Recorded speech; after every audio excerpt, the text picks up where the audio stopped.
Hi there, folks, and welcome back. I'm Tommy Highland, a true blue-collar comedian and the wit of the working class. With me, as always, is my friend Kitty Holdis. Hey, do you like to laugh and learn? Because if you do, please subscribe to my YouTube channel. That way you'll get all of my videos, and by the time you're finished, you'll learn how to fix just about anything you can think of around the house. Cool, right? Are you ready for this, Kitty? Are you ready for this? One of life's biggest mysteries is about to be solved. That's right. How to patch a hole in the wall. Now you can make all of your holes disappear with relative ease and comfort, and you'll never have to call your drunk, creepy uncle again to come over and fix it. Yeah, good to hear from you. I can help you fix that. Yeah, it'll cost you half a dozen oxys and a case of beer. Well, you don't want your mom finding out about your little party, do you? Say, listen, is your pretty little friend Candace going to be over there? Whether you're a homeowner or a renter, we all run into the occasional hole in the wall. And wouldn't you like to learn how to fix it before your parents, or your wife, or your customer even finds out that you fucked up in the first place? Big gaping holes and small little tight ones and everything in between. Well, that's what we're going to do today, so grab your spackling knives and follow me. My friend, and one of the handiest people I know, Denise Cranberry, is here today to show you the different types of holes and what you're going to need to fix each kind. Take it away, Denise. Oh, you betcha, Tommy. I'm so glad to be here to teach all of these nice folks about how to patch your hole. All right, well, the first one we're going to take a look at is these little tiny guys, usually caused by moving a picture to a new location, or maybe you just guessed wrong when you tried to hang the darn picture in the first place. Either way, you can take care of these holes with just a little spackling knife and a tiny bit of spackle. That was as easy as 1, 2, huh?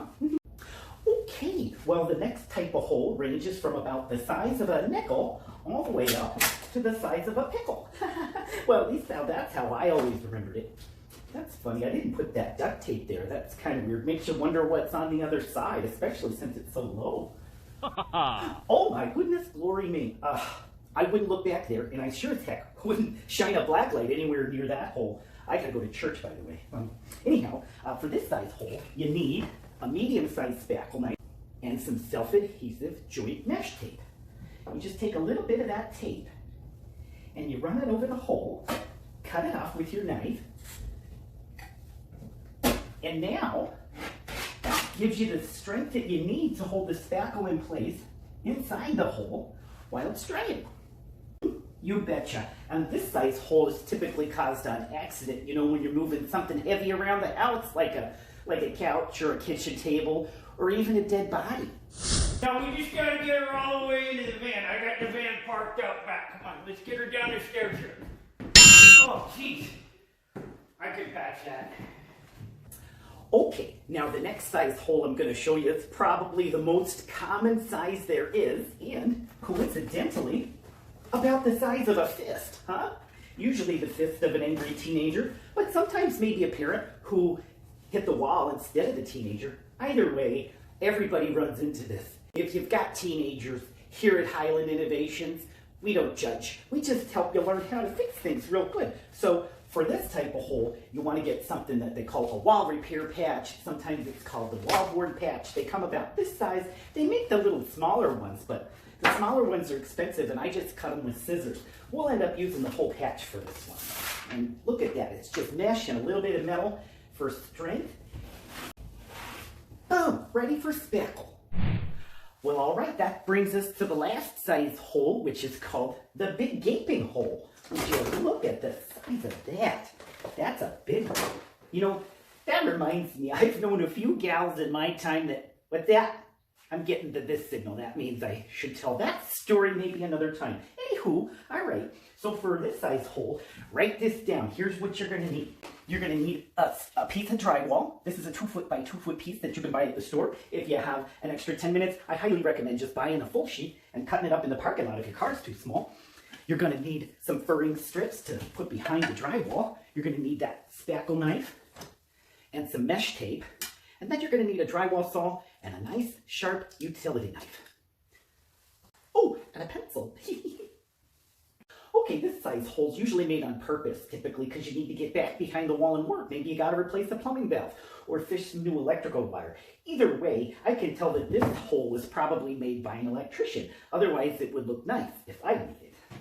So what I like to do for this hole is I like to make my patch first. I make my patch and I make sure that my patch is bigger than the hole itself, and I square it up. Now I'm just going to square that up and cut it.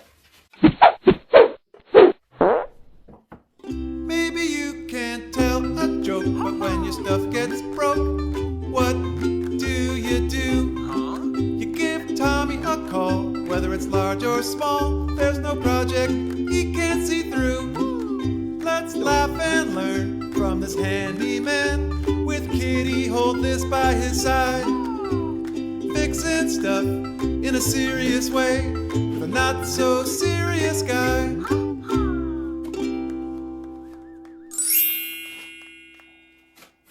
Now I'm going to go ahead and just trace this over my patch, and then I'm going to cut out that size hole, and it'll be perfect for my new piece of sheetrock.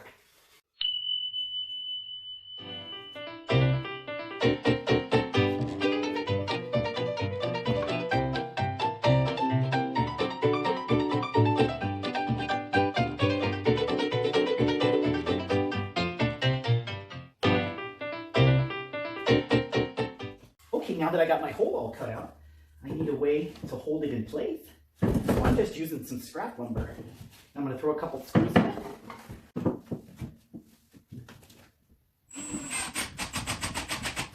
I put one screw on either side of where the wall is, and now that's nice and solid.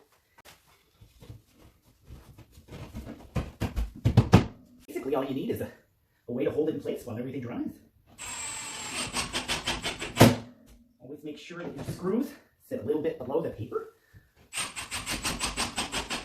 because if those screws are sticking out, it's going to make it difficult to put a thin coat of mud on there, don't you know? Okay, now I'm going to take my spackle knife and my self-adhesive mesh tape, and I'm just going to lay that over the seams so that after everything dries, there's no cracks. That's what this is for.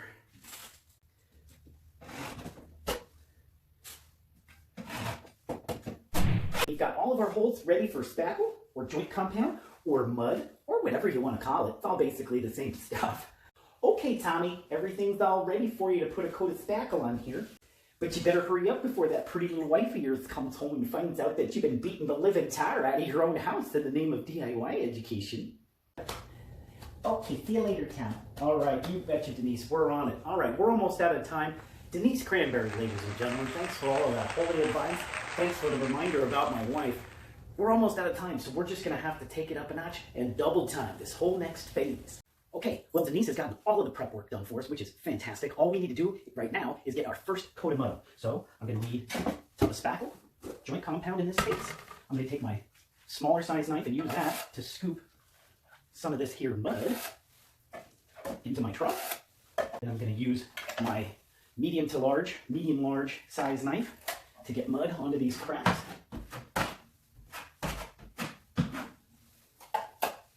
The key to putting this stuff on is making sure that you know ahead of time that you're going to do 3 or 4 coats, that you are not going to try and get it in 1 or 2 coats.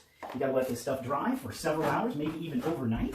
But if you try to put this stuff on thick, man, you are in for not only cracks, but a sanding extravaganza. So on this first coat, I just basically get it on and try to scrape it almost back down beneath it.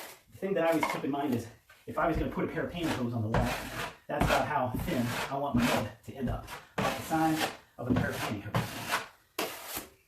So,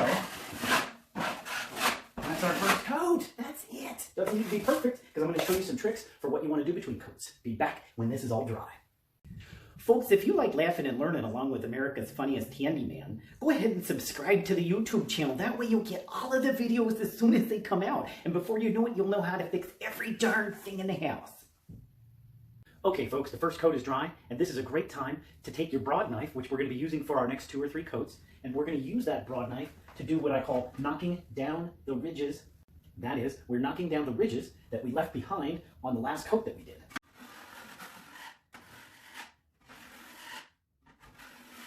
And And that's the little tiny trick that'll make it come out nice and flat every time you put on a nice thin coat. Now remember, every coat should be about as thin as a pair of pantyhose. Maybe you can't tell a joke, but when your stuff gets broke, what do? You give Tommy a call, whether it's large or small. There's no project he can't see through. Let's laugh and learn from this handyman, with Kitty hold this by his side, fixing stuff in a serious way with a not so serious guy. There's our second coat. I'm going to come back and do that at least 1, maybe 2 more times before we do a very light sanding, and then we'll put on our paint. Kitty, I tell you, I can't believe how much fun and learning we packed into just 11 minutes. Isn't that awesome? That Denise really sure is something, isn't she? Yeah, I love her too. I wish we could have her back every week, but we just have so many guests to get on the show. Anyhow, folks, remember to keep your spackle coats as thin as a pair of pantyhose, and then you'll barely have any sanding to do, and your holes will disappear as if they never even existed. Kitty, we better get this painting finished before Stephanie gets home and sees what a mess we made. Folks, as always, thanks for letting us bring a little bit of humor onto your job site. Fixing stuff in a serious way with a not so serious guy.